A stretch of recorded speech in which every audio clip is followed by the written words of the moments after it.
Dhanush direct and act చేసిన 'ఇడ్లీ కొట్టు' movie ఎలా ఉంది? ఈ వీడియోలో తెలుసుకుందాం. స్టోరీ ప్లాట్ ఏంటంటే, చాలా మంది మనీ ఎర్న్ చేయాలని విదేశాలకు వెళ్లి పుట్టిన ఊరిని, కన్న తల్లిదండ్రులని వదిలి వెళ్ళిపోతారు. తల్లిదండ్రిని, చిన్ననాటి జ్ఞాపకాల్ని వదిలేసి కొందరు బలవంతంగా జీవిస్తున్నారు. అలాంటిది తన ఊరికి వచ్చిన ధనుష్ తల్లిదండ్రులు చనిపోయాక తన విలేజ్ కి వచ్చి ఏం చేశాడు, ఇడ్లీ కొట్టిని ఎలా కాపాడుకున్నాడు అనేది మెయిన్ ప్లాట్. త్రూ అవుట్ మూవీలో నాకు నచ్చింది ఏంటంటే, ఎమోషనల్ డ్రామా అండ్ చిన్ననాటి జ్ఞాపకాలు చాలా బాగా చూపించారు. హోదా, డబ్బు కన్నా ప్రేమ, విలువైన జ్ఞాపకాలే ఆస్తులు అని ఎక్సలెంట్ గా చూపించారు.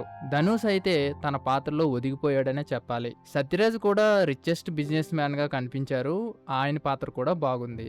ఇక నిత్య మీనన్ తన పరిధి మేరకు నటించింది. ముఖ్యంగా ఈగో అనేది మనిషిని ఎంత నాశనం చేస్తుందో అని, అది అణచివేస్తే ఎలా ఉంటుందో కూడా స్క్రీన్ ప్లేలో చక్కగా చూపించారు. ఉన్న ఊరు, కన్న తల్లిదండ్రులతో ముడిపడిన కథ మిమ్మల్ని ఆద్యంతం మనసుకు హత్తుకునేలా చేస్తుంది. ఫైనల్ గా చెప్పాలంటే మన సొంత ఊరిని గుర్తు చేస్తుంది. Definitely worth watch movie.